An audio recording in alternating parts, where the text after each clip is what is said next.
Dans les titres de l'actualité ce soir sur Canal 3 Bénin, le Lions Club International qui accueille un nouvel adhérent. Son nom, Lions Club Les Édifices. Un club créé par le Lions Club Cotonou, les bâtisseurs. La remise officielle de la charte aux membres fondateurs a eu lieu ce week-end à Cotonou en présence de l'immédiat passe-gouverneur Philippe Johnson. Et puis en sport, il sera question des tournois de football de proximité organisés de part et d'autre en cette période des vacances scolaires. Nous irons surtout dans la commune de Semekoudji où la deuxième édition du tournoi dénommé Fraternité a connu son épilogue hier samedi. C'est une initiative du chef de l'arrondissement de Ouem, Alfred Toyet-Tomé. Nous suivrons les images du bouquet final dans cette édition. Voilà pour le sommaire. Bien bonsoir et bienvenue à notre rendez-vous vespéral de l'actualité. Syndicat pour commencer avec l'Union nationale des syndicats des travailleurs du Bénin qui était en conseil syndical national en début de week-end à Cotonou. Une rencontre statutaire qui a permis aux membres du bureau directeur de présenter leur rapport moral et financier à des représentants des différents syndicats affiliés à l'UNSTB. Voici le point de ce conseil syndical national de l'UNSTB au titre de cette année 2023. Leur détermination est toujours remarquable chaque fois qu'ils se retrouvent pour défendre les intérêts des travailleurs. Une fois encore, les représentants des associations affiliées à l'Union nationale des syndicats de travailleurs du Bénin, UNSTB, se réunissent pour le Conseil syndical national au titre de l'année 2023. Nous ne sommes plus retrouvés ensemble, comme vous le voyez, il y a longtemps. Heureux de me retrouver avec ma famille syndicale. Et que dis-je? Heureux de nous retrouver dans notre famille syndicale ce matin et que Dieu nous unisse davantage. À cette rencontre, le bureau dirigeant est appelé à faire une reddition de comptes. C'est l'une des exigences du Conseil syndical national qui se veut la deuxième activité la plus importante de l'UNSTB. C'est à juste titre que notre règlement intérieur a prévu en son article 86 qu'à chaque session du Conseil syndical national ordinaire, le bureau directeur national présente le rapport moral et le rapport financier sur les activités menées depuis les assises du précédent Conseil syndical national. Le Conseil syndical national s'est également penché sur l'organisation du prochain congrès qui coïncide avec le 50e anniversaire de l'institution. Mais face à l'actualité sociopolitique dans la sous-région, les responsables de l'UNSTB ont émis leur avis sur la crise nigérienne. Et même s'ils fustigent la prise du pouvoir par les armes, leur préoccupation demeure la situation et les conditions des travailleurs. Dans cette épreuve que traverse le peuple nigérien en général et les travailleurs du Niger en particulier, l'UNSTB exprime sa vive compassion et son soutien indéfectible. Elle désapprouve les sanctions prises par la CEDEAO qui sont plus de nature à créer des préjudices aux paisibles populations et aux travailleurs du Niger et des pays voisins aux auteurs du coup d'État. Aussi estime-t-elle que le recours à la force militaire pour rétablir l'ordre constitutionnel est une option suicidaire pour le Niger et pour la sous-région. Le bureau directeur national de l'UNSTB a également déploré la situation d'insécurité due au terrorisme qui sévit dans la sous-région. Voilà un compte rendu signé Ali Moumouni et Eder Hunkwevi. Dans le département des Collines, la 3e édition de la foire agro-pastorale relève désormais du passé. Cette initiative portée par l'Association pour le développement de la commune de Savalou a connu son épilogue en milieu de semaine. Elle vise surtout à révéler les potentialités de la région tout en permettant aux participants de s'informer, entre autres, sur les diverses opportunités qui se présentent à eux. La cérémonie de clôture a été marquée par la remise d'attestation aux meilleurs exposants. Plus de détails avec Imet Hélène Amoussou et Georges Vaudonon. Paris gagné pour la structure organisatrice ainsi que les partenaires. La 3e édition de la foire départementale agro-pastorale des collines Fodako a été une réussite pendant 4 jours. Les diverses activités programmées ont une fois encore permis de révéler les potentialités et diversités agricoles de la région. Chaque jour, nous travaillons pour que nos agriculteurs améliorent leurs itinéraires techniques, Chaque jour, nous travaillons pour que nos agriculteurs puissent avoir de meilleurs rendements. Chaque jour, nous travaillons pour que les éleveurs et les agriculteurs s'entendent un peu mieux. Chaque jour, nous travaillons pour que le packaging des produits puisse être amélioré. Ce que je vois ici aujourd'hui, j'ai essayé moi-même de l'organiser à ça, mais je n'ai pas pu. C'est une découverte qui me va droit dans le cœur. Et je parie qu'avec l'aide de l'ATDA4, on pourra ventiler ça. Installé dans l'enceinte de la maison de l'Association pour le développement de la commune de Savalou, ADCS, environ 150 forains ont pris part à l'événement. 6000 visiteurs ont effectué le déplacement pour découvrir les produits transformés ou non exposés. À la cérémonie de clôture, les meilleurs forains ont été primés. C'est une foire très professionnelle. C'est différent des autres foires. Là, c'est une foire agro-pastorale. Et pour la première fois, nous avons eu des innovations. Vous avez vu des animaux, des bœufs qui ont été achetés. De la volaille, des moutons. C'est l'exception pour cette fois-ci. Sinon, avant, on se contentait des produits agricoles. Mais cette fois, on a mis de la pastoralité et c'est formidable. Donc, nous avons eu près de 150 forains, près de 6000 visiteurs en 4 jours. Donc, c'est l'apothéose complète. J'ai pris comme option agro-sylvo-pasteur. Ça veut dire je fais l'agriculture, je fais la sylviculture, le reboisement. Et puis, je fais le pastoralisme, l'élevage. L'Agence territoriale de développement agricole du pôle 4, qui a un territoire qui part depuis la commune de Niki dans le Borgou jusqu'à la commune de Djia dans le Zou, sera toujours derrière la DCS pour toutes les éditions à venir. Et lorsque les autres départements de notre pôle et du Bénin en général vont manifester le désir de prendre ces genres d'initiatives qui vont dans le sens de promouvoir les filières agricoles, et nous aurons toujours avec eux. Occasion de rencontres et d'échanges, la FODACO cette année a également été un rendez-vous de partage d'expériences. Plusieurs panels ont été animés par des experts. L'idée est de faire découvrir aux participants les nombreuses opportunités qu'offre le secteur agricole, de même que les méthodes pour améliorer les rendements ainsi que la qualité des productions. Pour la prochaine édition, l'ADCS s'entend mettre les bouchées doubles pour impacter plus de participants. Voilà, nous étions donc dans le département des collines. D'une foire à une autre, le Centre chinois de développement économique et commercial au Bénin organise dès demain lundi, et ce jusqu'au 24 août prochain, la foire des produits chinois. Et ce sera la 13e édition de l'histoire. L'événement est une opportunité d'affaires pour les opérateurs économiques locaux et de la sous-région. Écoutons ici le directeur général adjoint du centre, David Zhang, qui nous apporte un peu plus d'éclaircissement sur l'événement. Regardez. Nous organisons la 13e édition de la foire des produits chinois. C'est une foire annuelle que nous avions l'habitude d'organiser. Et c'est vrai qu'à cause de Covid-19, nous avions arrêté. Mais nous sommes en train de reprendre. Donc, elle sera organisée à partir du 21 au 24 août 2023. Et cette fois connaîtra la participation de près d'une cinquantaine d'industriels, de fournisseurs chinois qui viendront à Cotonou pour rechercher des représentants. Et nous avons l'habitude de le dire, notre foire est particulière en ce sens que ce n'est pas une exposition vente. Nous faisons venir, comme je l'avais dit tantôt, des industriels et des fournisseurs. Ils viennent avec des échantillons de leurs produits, des produits qu'ils fabriquent eux-mêmes, et à la recherche de représentants. En fait, c'est pour faciliter, disons, les affaires au Bénin, faciliter un peu le monde des affaires, donner plus de facilité aux opérateurs économiques du Bénin et de la sous-région, en leur évitant, par exemple, d'aller forcément en Chine. C'est pourquoi nous faisons venir ces fournisseurs, ces industriels, et nous demandons à ces opérateurs économiques du Bénin et de la sous-région de venir plutôt les rencontrer et échanger avec eux, surtout que les produits seront là, les produits qu'ils fabriquent sont là, présents, ils pourront voir les produits et puis discuter de toutes les conditions. Alors il y aura tout type de produits, nous aurons beaucoup de produits, il y aura tout type de produits.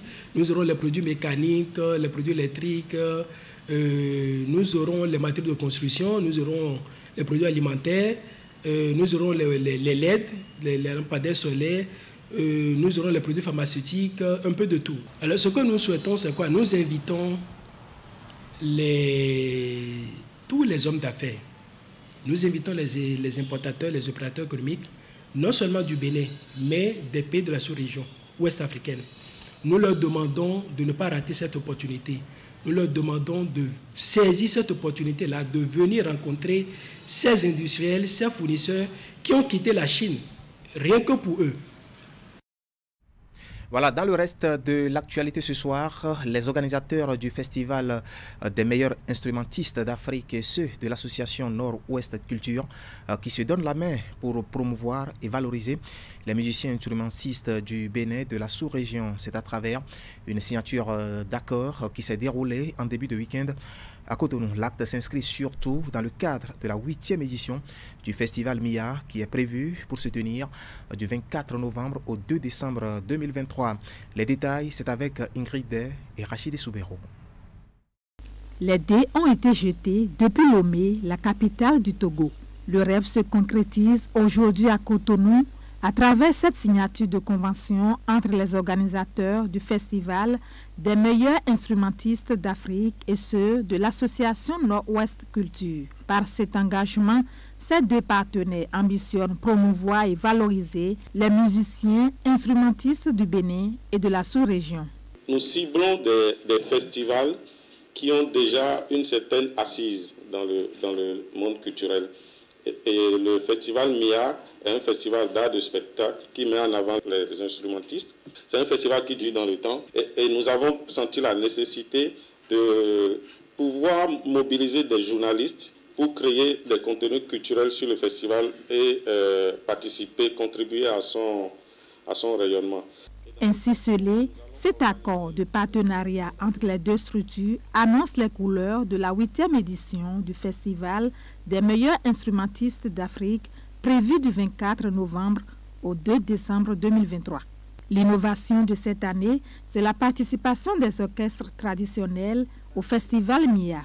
Le Festival MIA est articulé au cours de plusieurs axes, à savoir le concours. C'est un concours qui va se faire dans 4 catégories, à savoir la catégorie meilleur guitariste solo ou soliste si vous voulez, meilleur pianiste, meilleur instrument à vent et meilleure composition 100% live. Tous ceux qui sont des instrumentistes et qui opèrent au sein d'un orchestre peuvent compétir. En dehors de cette catégorie, cette année nous avons innové avec le prix spécial à dépôt Yapo de l'orchestre traditionnel. C'est une ouverture que nous donnons pour valoriser les instruments traditionnels de chez nous, mais c'est une innovation qui va pouvoir, avec la phase pilote, opérer uniquement pour les orchestres traditionnels béninois. En dehors des instrumentistes, le festival MIA est également ouvert à tous les autres acteurs de la chaîne de production musicale. À cet effet, plusieurs autres activités, dont le salon de la logistique événementielle et de l'audiovisuel, ainsi que la table ronde sur la promotion digitale de la musique sont prévus dans l'agenda. Au terme de la compétition, les lauréats de chaque catégorie seront distingués et au nombre des récompenses, une tournée régionale de promotion avec la réalisation d'un album. Voilà un compte rendu signé Ingrid Day et Rachidi Soubero. Place au club service et honneur au Lions Club International qui accueille un nouvel adhérent à son nom, Lions Club Les Édifices, un club créé par le Lions Club Cotonou Les Bâtisseurs. La remise officielle de chartes, la remise officielle des chartes au fondateur, a eu lieu hier samedi à Cotonou en présence de l'immédiat past gouverneur, j'ai nommé Philippe Johnson. Regardez. Je m'engage librement et solennellement à prendre connaissance des statuts internationaux. Ils sont au total 16 membres fondateurs de ce nouveau club, Lions Club Cotonou Les Édifices. À travers cette intronisation, ces nouveaux lions deviennent ainsi le 60e club du district K103 à 4. Ils se trouvent dans la région 2 de la zone 21. Conscients de la noble mission qui leur sont désormais assignée, ces néo-lions se disent prêts pour de nouveaux défis. Lions Club Cotonou Les Édifices est né du Lions Club Cotonou Les Bâtisseurs. Il n'est pas un club spécialisé. Son fanion se présente comme suit. Les édifices qui nous renvoie au Bénin du futur avec l'apparition de la couleur jaune, source du présage des riches trésors du Bénin. En ce jour où nous venons d'être intronisés dans la grande et noble famille du Lions Club, je voudrais, au nom de tous les nouveaux amis lions ici présents et en mon nom propre, vous adresser nos sincères et chaleureuses gratitudes. Lions Club Cotonou, les bâtisseurs, parrains de ce nouveau club, n'a ménagé aucun effort pour le soutenir. Il s'engage à œuvrer davantage aux côtés de ces néo-lions. Cette initiative qui crée bien avec les objectifs d'hier et d'aujourd'hui encore avec la présence internationale pour que nous atteignions d'ici l'horizon 2027 1 500 000 de membres. Et nous y voilà. Ce soir, avec la création et la remise de chartes et l'intronisation de nouveaux clubs, de l'intronisation de nouveaux membres pour ce dernier gros bébé du district. C'est pour nous un heureux événement et nous encore club parrain de tout premier bébé que nous venons de mettre au monde. Vous avez un club grand-père dont la noix de coco a germé et a donné des bâtisseurs qui ont construit un édifice. Mais il faut que ce leadership-là continue. Cette cérémonie d'intronisation a été également marquée par un Château Night suivi d'une soirée de gala.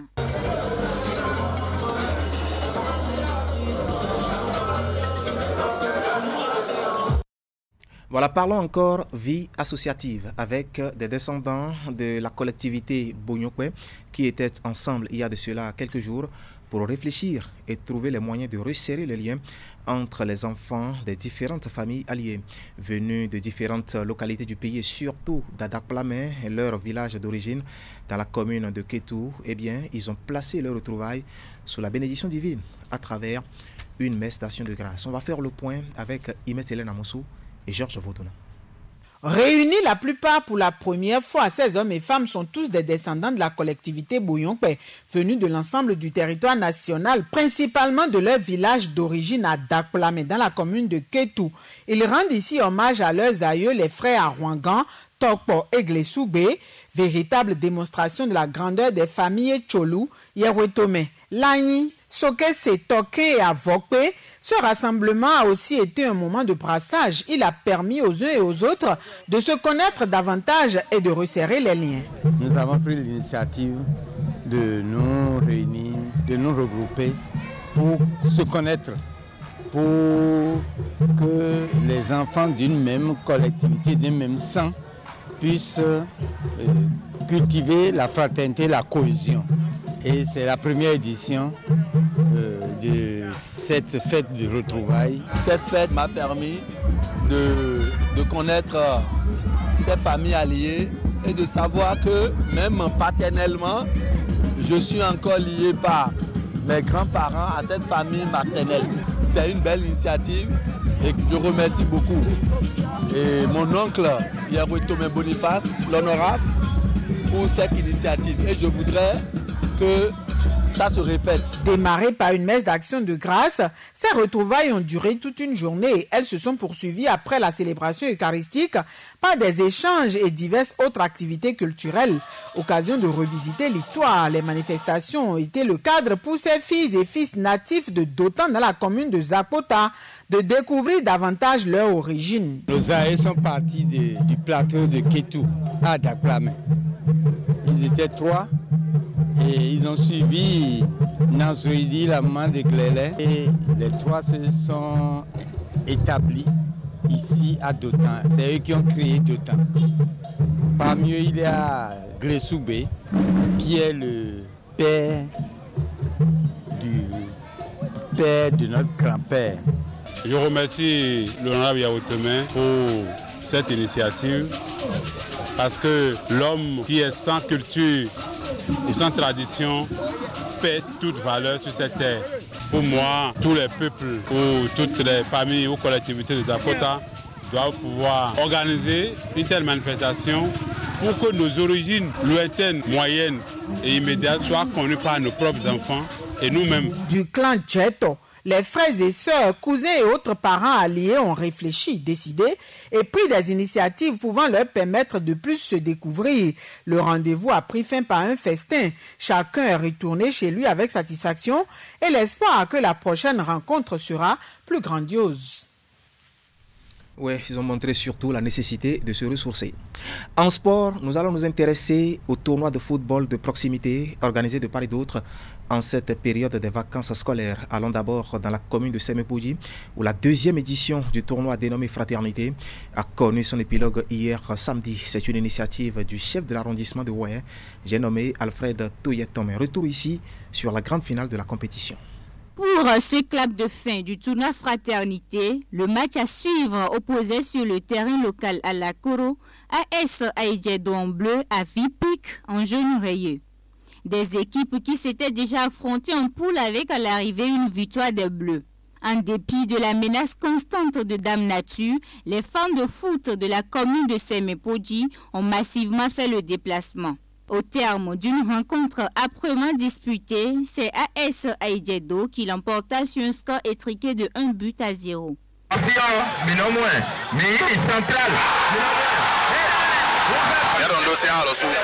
Nous remercions le CA qui nous accompagne beaucoup depuis l'année passée. Grâce à lui, plusieurs jeunes s'intéressent au football. Nous lui témoignons ici notre reconnaissance. Cette finale du tournoi Fraternité a été rehaussée par la présence de plusieurs autorités de la commune de Semepouji. Occasion pour celles-ci d'exprimer notamment leur soutien à l'initiative. Je félicite très chaleureusement le CA de Tohoué qui, en tant qu'un très bon élu et en tant que professionnel, vous savez, c'est un professeur de sport. Donc tout ce qu'il fait, le contraire nous étonnerait. Il faut une activité pour occuper la jeunesse pendant les périodes de vacances. Mais ce n'est pas donné à tout le monde. Nous devons lui rendre cet hommage, un engagement qu'il a pris avec la jeunesse de Tohoué. Pour les organisateurs et le promoteur, la satisfaction est évidemment à son comble. Chères autorités et populations de Tohoué, si cet événement vient à la fin en beauté et connaît une parfaite réussite, c'est grâce à des personnes dynamiques qui ont travaillé farouchement comme des soldats. Jour et nuit, c'est le comité d'organisation. Je voudrais que les jeunes soient fiers d'eux-mêmes, qu'ils soient fiers d'être désormais des acteurs qui travaillent pour eux-mêmes. Nous avons décidé d'occuper nos jeunes pendant 45 jours. Et tous les jours pratiquement, nous nous retrouvons ici. On s'amuse bien. Ça nous a permis de nous connaître davantage. Le premier et le deuxième prix de la compétition sont composés d'un trophée, d'une enveloppe financière, d'un jeu de maillot et d'un ballon. La troisième équipe et le meilleur buteur ont également été récompensés. Rendez-vous est désormais pris pour l'année prochaine. Voilà, on prend donc le rendez-vous pour l'année prochaine pour ce tournoi qui a connu son apothéose. Et c'est l'essentiel à retenir ce soir quant à l'actualité sur Canal 3 Bénin. Le journal a été préparé par l'ensemble de la rédaction qui, par ma voix, vous remercie de nous avoir suivis. Très bonne fin de week-end à toutes et à tous.